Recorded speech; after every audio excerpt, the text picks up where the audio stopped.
Thanks for staying with us. This is Newsline. I'm Michael Chugani. With me is the Housing and Transport Secretary, Mr.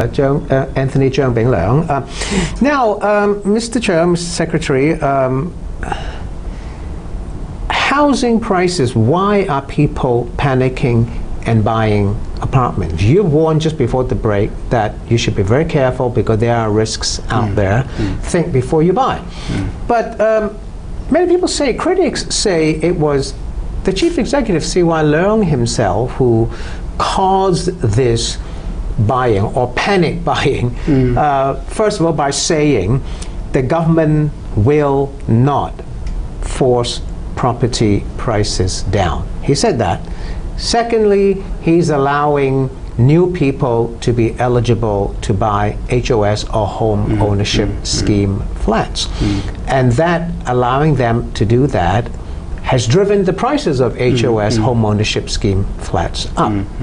They're speculating, prices are very high, and the fact that he says we're not going to force private property prices down has given the impression that, oh, prices are going to be okay. If they're going to go down, it's going to go up. We blame the government. Well, let me take on these 2 points one by one. Okay. Now, the Chief Executive was actually responding to suggestions or suspicions whether he would actually push down the market. Now, of course, for any sitting government, the government's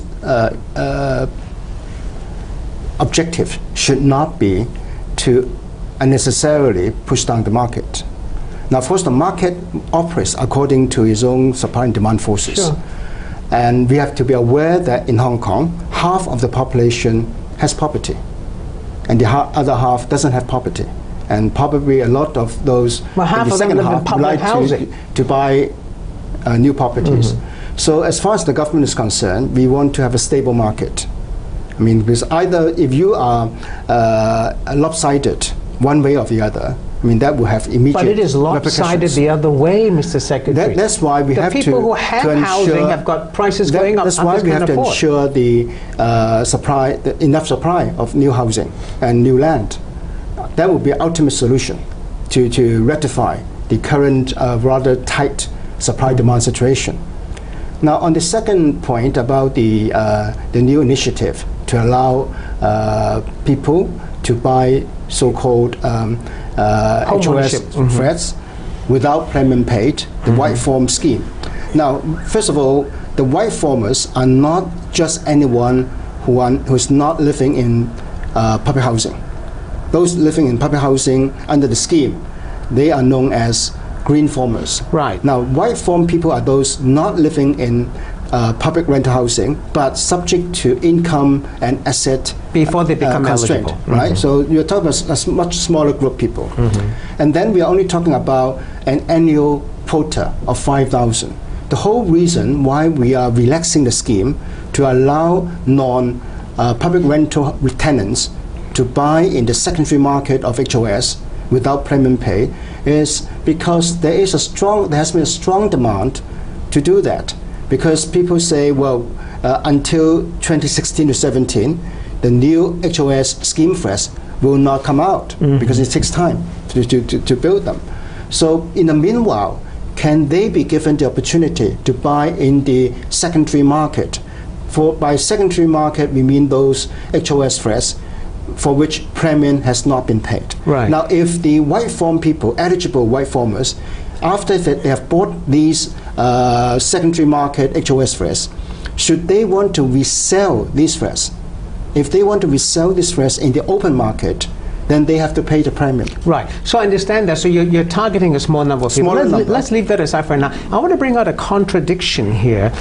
C.Y. Leung says, and you've just said that, that a government will not force prices down, right? And then, well, the government has to ensure a stable development. But the clear words that he said was, no, the government is not in the business of forcing prices down, right? That's what he said. That's what Mr. Leung said. And then secondly, when he was running for chief executive, and thereafter he said that he wanted to make homes more affordable to people who don't have it, right? How how do you square this? How do you not bring prices down and yet make flats more affordable? Because flats are not affordable.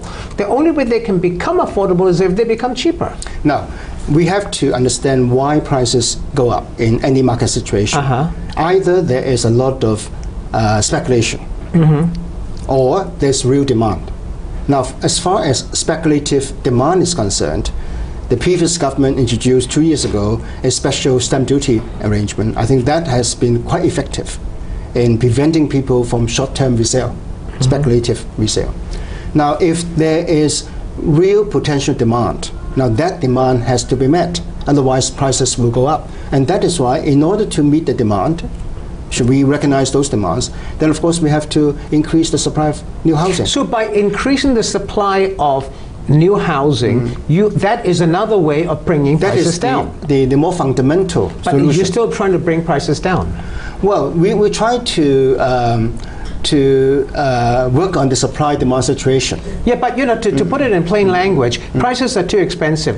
The people who have apartments, who have flats, they're getting richer, at least on paper, and the others cannot afford to buy. You said half of them have homes, the other half don't have.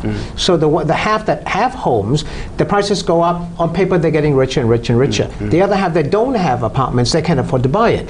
So you say you're not going to force the prices down because you're looking after the backs of those who already have apartments. You don't want to force prices down to make their property Now, cheaper. whether prices will go up and down depends on the market situation. Right. But you which do is also want affected prices by the international economic I know, but you want prices to go situation. down by putting more supply. That's what you want to do. Yeah. So the ultimate thing you're still trying to do is to make prices come down, but not by forcing it down, but by putting more land and increasing the supply of housing. That's what you're trying to do, isn't that right? And then for those whose income levels cannot enable them to afford private housing anyway, then of course we have to work on You've got the public housing. So let me repeat that. You do want to bring prices down, but not forcing it down artificially, but by increasing supply. Increasing supply. So you want to let the market forces bring prices down rather than whether imposing rules. the prices will go down or in what way it will be adjusted. I mean, that is the market operation between supply and demand.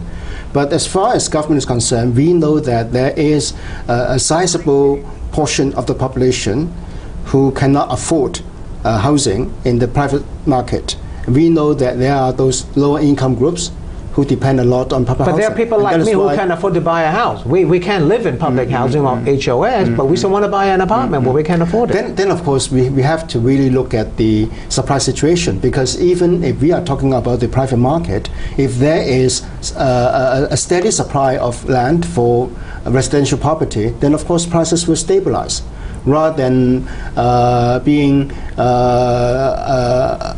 fluctuating unduly. Okay, now I'm going to move on away from prices, and I'm going to talk about another issue that I think get people mad, and that's the issue. You're the housing secretary. Subdivided flats, caged homes. They're a shame. Where are they going to go?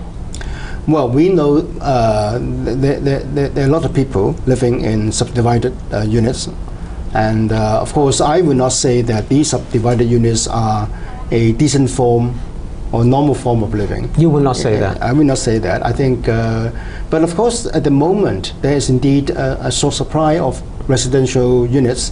So some people have to live in subdivided units. Now, but you think they should go? I think we should, as a society, Hong Kong should enable a sufficient supply of decent private residential units. So people don't have to live in subdivided flats. Now, whether people would, well, it depends on what you mean by subdivided, of course. I mean, if the size of the units is much larger, because even in my younger days, I lived in subdivided units. Yes, I want to ask. Old flats, 3-4 decades ago. I want to ask you that, Mr. Secretary. You know, the Development Secretary, Mr. Paul Chan Mao-bo, he said there's a difference between subdivided flats and partitioned flats. You know, that's how it's I certainly live in partitioned flats. Yeah, you know, he said there's a tong fong and then there's a gan fong, you know, the subdivided flats and partitioned flats.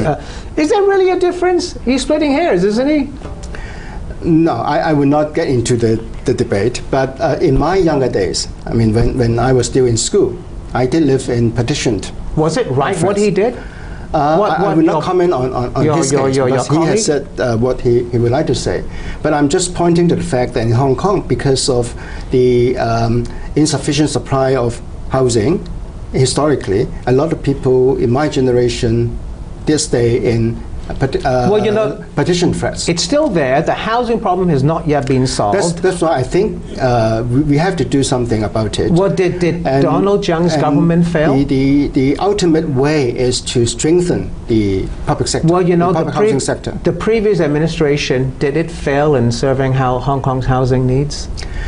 Well, looking back, of course, if we bring time to just after the handover, after the outbreak of the Asian financial crisis, 2002, 2003, of course, at that time, the property market had dropped by almost 70%. And suddenly, there was this sentiment that but the question was, there were too many houses. Did the government fail in what it tried to do, the previous administration? Well, I think the previous administration finally got around to recognize that... Finally?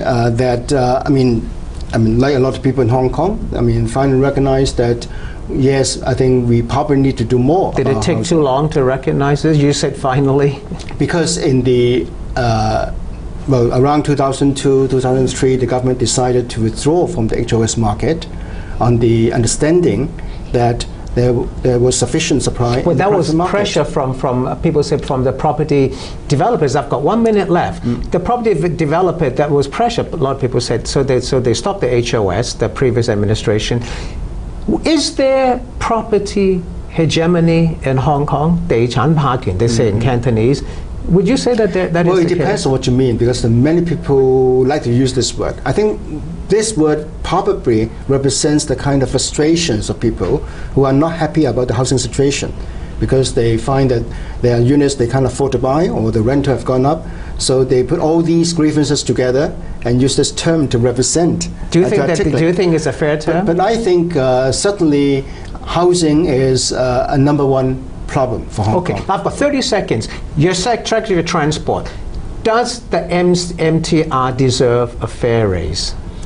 Well, we have got a standard fare adjustment formula.